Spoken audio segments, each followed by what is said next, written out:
संजय नाम का एक अमीर लड़का था। उसे एक किसान की बेटी संजना से प्यार हो गया। संजना सुंदर होने के साथ साथ काफी समझदार भी थी। एक दिन संजय ने संजना से कहा, संजना, मैं तुमसे बहुत प्यार करता हूँ और मैं तुमसे शादी भी करना चाहता हूँ। संजना कुछ देर सोचने के बाद बोली, नहीं संजय, मैं तुमसे शादी नहीं कर सकती क्योंकि मैं बहुत गरीब परिवार से हूँ और हमारी इतनी हैसियत नहीं है कि मैं तुमसे शादी कर सकूं। लेकिन कुछ समय के बाद जब संजय को पता चला कि संजना उसे गरीब होने के कारण ही शादी नहीं करना चाहती है, तो उसने संजना के माता पिता से बात की और संजना को समझाया। काफी समझाने के बाद फाइनली संजना मान गई और दोनों की शादी हो गई। शादी के बाद संजय संजना से बहुत प्यार करता था। दोनों का दाम्पत्य जीवन काफी अच्छा चल रहा था। लेकिन शादी के कुछ महीनों बाद संजना को चर्म रोग हो गया, जिसके कारण उसकी खूबसूरती कम होने लगी। अब संजना को यह डर भी सताने लगा, हे भगवान, यह मुझे क्या हो गया? मैं दिन ब दिन बदसूरत होती जा रही हूँ।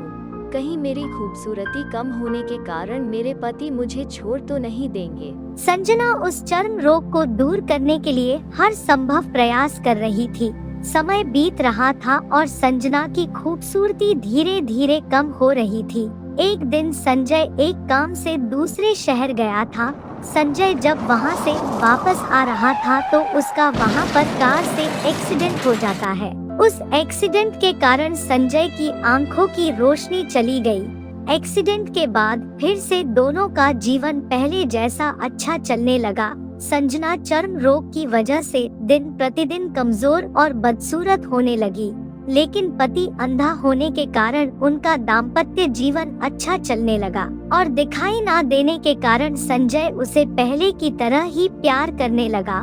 कुछ सालों बाद बीमारी के कारण संजना की मृत्यु हो गई। पत्नी की मृत्यु होने के बाद संजय अंदर से दुखी हो गया और वह शहर छोड़कर जाने वाला था। तभी उसके पड़ोसी ने उसे सांत्वना देते हुए कहा, तब आप तो अपने पत्नी के बिना अकेला पड़ जाएंगे। वो आपका काफी ख्याल रखती थी। अब आपका जीवन अंधकार में कैसे बीतता होगा।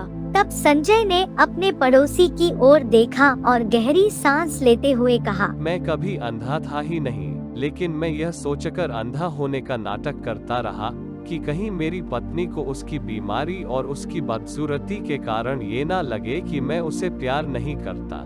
इसलिए मैं उसकी खुशी के लिए इतने सालों तक बिना कुछ कहे हुए अंधा होने का नाटक करता रहा।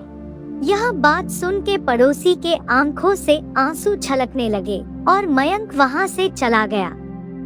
तो दोस्तों, अगर आप जीवन भर खुश रहना चाहते हैं तो आप लोगों के कमियों की तरफ ही नहीं, उनकी खूबियों के तरफ भी गौर करिए। आपका जीवन आसान हो जाएगा।